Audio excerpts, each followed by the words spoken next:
Okay, so we're talking Apex Heirlooms today.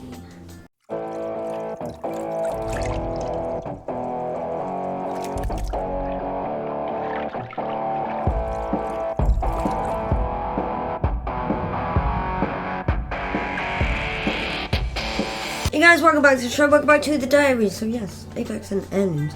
So there's been a bit of talk recently about Heirlooms.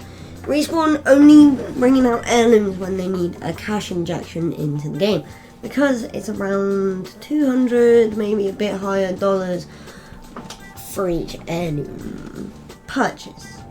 That's quite a bit of money. That is quite a shocking amount of money as well. But we're looking at the current Heirlooms that Apex has. We got Bloodhound, we got Wraith, Pathfinder, Caustic, Gibby, Mirage has one as well, Lifeline. There's about 6 or 7 of them at the moment. Now, when Gibby's Heirloom dropped, who was it that was being advertised or being spoken about? Bangalore. When Octane's Heirloom was dropped, it was talked, there was quite a bit of talk that it was going to be Banger's Heirloom. Not to mention the trailer for that event with Octane's Heirloom. It was Banger's trailer. Banger's been getting a lot of talk and a lot of everything about her Heirloom coming out, and then it just doesn't get dropped. Now, I think that Gibraltar's Heirloom is a bit of a cop-out, if you know what I mean. Basically, it is literally Bloodhound's Raven's Bite Axe, but more kind of rotated and manipulated. So it's like, you kind of hold it as if it was like a knuckle duster or set of knuckles with a knife attached. Okay, it's not something that I would have thought would have fit, and it's not something that I would have put with. You look at characters like Pathfinder. Yeah, okay, that's another one I wouldn't have been expecting for Pathfinder, but boxing gloves, that works. You look at Lifeline, drumsticks. Again, I wouldn't really have expected drumsticks, but then the animation of her beating her dock drone as if it was a drum kit. Yeah, you're gonna have drumsticks for Lifeline. Not only the 2020 stuff, but there is a lot of knives, and there's quite a bit of talk at the moment that Banger's Heirloom is going to be a Swiss Army knife of some description. So we have another knife, and I think I was watching Coven the other day, and he was saying, and some of the people in the chat were saying as well, that if they did Loba's Heirloom, the biggest cop-out they could do is using her staff, and it's lazy in that sense. If all you're doing is changing the staff to be an Heirloom, and it's like, well, hang on a minute, she already has that on her. All the Heirlooms so far have been something that they haven't already got. It's something added to it. So yeah, we were talking about what Banger could have, and it's like Riot Shield. Riot Shield's a good idea, but how are you going to do a mini version of a Riot Shield? How are you going to make sure that you're still moving fast with a Riot Shield? Because that's the point. You have the Heirloom out when you've got no weapon in your hands. And at that point you're supposed to be able to run faster, because you don't have a gun weighing you down. There is also the idea of it be something to do with a smoke launcher. So you're going to have the Heirloom attached to the smoke launcher, so very situational. Those Banger players who don't necessarily use their smoke very often are not going to see their Heirloom. That's not how the Heirloom works. That's not how we want to see. We want to see the Heirloom whenever and at all times. So you're saying we have to pull out the smoke launcher, prepare to throw it, then press the button to watch the animation? That's not going to work either. What sort of animation would you have if you had it on the smoke launcher? Let me know down below if you thought the smoke launcher would be a good idea. What sort of animations would you have for it? And it's like, we've got too many knives at the moment, we've got so many blades right now. It's like, I think Loba would do quite well with a sword. I mean, Crypto would probably be the better one for a sword, because you give Crypto a, I can't think of the name right now, but a proper Japanese style fighting sword. I can't think of the names of them at the moment, my brain's not working. But you give him one of those, and those of you who know what I mean, you'll know straight away. You give him one of those and it will be really fitting, because, you know, Crypto's the Asian kind of representation of the group. He is some level of Asian, whether he's Japanese or what. He is from that area, so it would be fitting for him to have that style weapon as his heirloom. But Crypto's not really in line for an heirloom just yet. We are still waiting for Banger's heirloom, basically, and it is irritating that every single season comes around, Banger's heirloom's coming out. Banger's heirloom's coming out. Oh, next heirloom out's gonna be Banger. Banger's heirloom's next. Okay, so you said it's gonna be Banger's heirloom next, and you're giving us Octanes. And then obviously Caustic's one was definitely announced. It's like, oh no, don't worry, we're working on Bangers. We haven't quite got it right. It's just Caustic's one's next. Caustic next. And it's like, yeah, fair enough. Caustic next.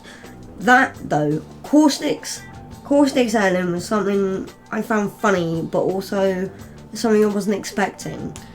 The gas hammer. It's pretty fitting. It's not. It's again not something I would have thought of, but it's funny to use as well, and there is no evidence to say that the heirlooms actually provide any extra damage, because it's supposed to be just a melee hit. But it comes up on the screen and in the death, the damage list that you used the heirloom, whether it's Raven's Bite or Caustic's Death Hammer or even Wraith's Konami Knife. It comes up there that you used it, so the gas, you would have thought that it could do some extra damage. It would end up meaning that Caustic's hammer would be one of the only ones that does any extra damage, because with the way the game goes anyway, any gas that comes out of Caustic does damage. Whether it's out of his tank or out of his ultimate, it does damage. So you would have thought if you use the hammer, you get a little bit of damage, even if it's like just two damage. I'd be happy myself with only dealing 2 damage just by spraying someone with the gas from the hammer, because that would be pretty funny in my eyes. Just going around as Caustic, run around, you're what, 5 health left? Okay, spray the hammer, smack, you're dead. You're knocked. But then, like I said, with the Gibby one, it is another knife, it's an axe hammer, as it were, and yes, given Gibby's background, it fits, it's understandable, it's a ancient style, I can't remember the name of the collective name of the islands. I can't remember the collective name of the islands at the moment. But it is that tropical, not tropical, but it is that style of hammer. It's what you would see if you were a tribesman or went to see the tribesmen in that area of the world, of our world right now. So there's a lot of stuff that's been taken from our own cultures and put into that, and it's great to see it. It is really great to see it, because we don't get enough proper or healthy, as it were, representation of different cultures in the world in video games. Lots of the time, video games will present women poorly. Video games will present cultures poorly. Depending on where these games are made, it's a lot of the time the culture stuff is really kind of biased and very somewhat racist. So you'll have the white man, or the white not middle age, but the white going into 20s, mid-20s, being the hero and the heroine, and the woman either being the prostitute or the pretty damsel in distress being rescued, and then the black guy or the disabled guy or someone like that being the villain and being the bad guy. And it's like, oh, these tropes are so old. They are the oldest story tropes in the book. Yes, they do work, but no, I don't think we should be carrying them on. There are other ways to represent cultures and characters, and I think the way Respawn is doing them with Apex is really good, because we've got this world in Apex that's just completely made up. It's not on our planet, it's on another planet, but we've got human-style characters that appear to be based on our own nations and our own countries. I mean, those of you who have heard Fuse speak, you know he's Australian. There are other ones. Let me see. Watson, I believe, is French. We basically have nationalities represented in every single one of the characters. So to have Gibby come from the Islander side of things, to have that heirloom is really, really fitting. It's just, I think I would have personally gone for a proper, straight up from scratch design, because it just currently looks like all that's happened is Raven's bite has been taken and they've just manipulated it. That's all it looks like at the moment. And it just looks... it doesn't look right. It doesn't fit the style that I believe they're going for, and that's the Islander war kind of chief, tribe chief, that's it, the hammer of the tribe chief. But there is also something that's been going on in-game recently, which has been bugging a few players. It feels like... I mean, when you think about it, you hit someone with an heirloom, they jump, they get pushed back. That's understandable. That's fair. If it's not going to do extra damage, they should at least be moved out your way a little bit.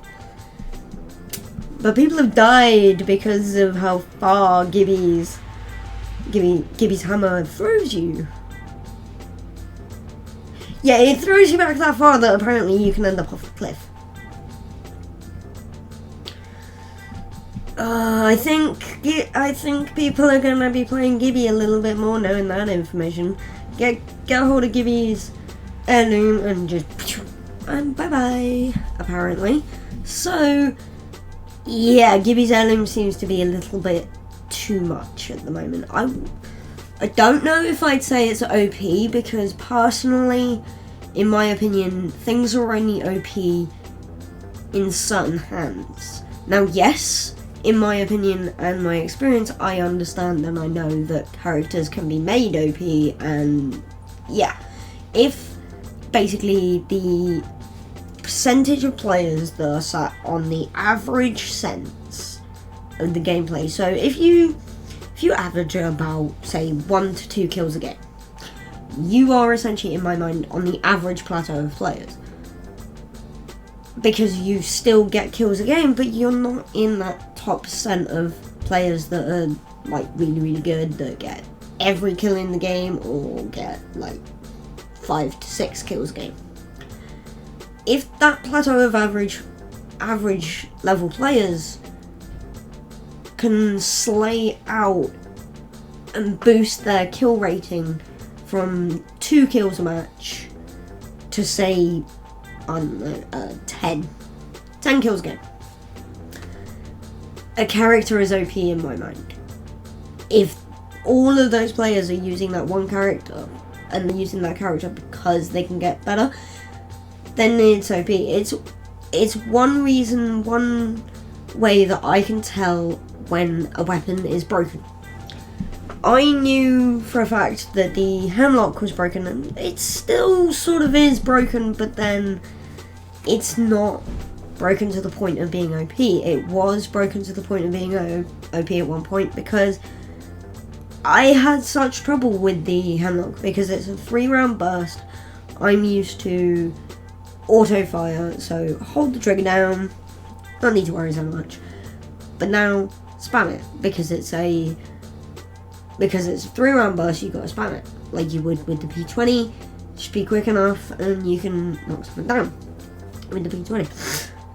But I managed to get a metric large ton of kills last season with the Hemlock, because the Hemlock was so inherently broken that it was doing more damage than it should have been.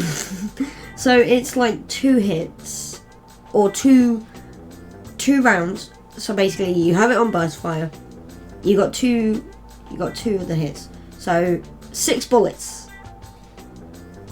Yeah, 6 bullets, and you can knock someone down with blue's purple shield. It took about 9 bullets to knock someone down with red Evo though, which is, it's about average, it's about fair. But it shouldn't have been doing 9 bullets of damage. It shouldn't have taken 9 bullets to knock someone with the red Evo. It should have taken, I don't know, say about 16. 16 bullets is around about how much it should have taken, because it's a heavy gun with heavy ammo, and it's a 3-round burst. But if you could manipulate the gun properly to hit your target and hit the head as well. Remember, games like this always put something in, so the headshots always do more damage. In most PvP and first-person shooters, and even the third-person shooters, in most PvP games and shooters, headshots are one-shot kill. Now, this is only true when you're doing a Battle Royale game like Apex, when you have a gun like the Kraber. Now, it's not necessarily one-shot kill, but it is one-shot down. But that's only if you can get them in the head. And quite often, if they're wearing a purple helmet, it's not going to be one-shot. I mean, I might be wrong on that. They might have not done that, but I swear at one point I had perfect headshot, Kraber, or a friend of mine had perfect headshot with Kraber, no knockdown. So it was like, what? I thought you could one-shot someone with the Kraber.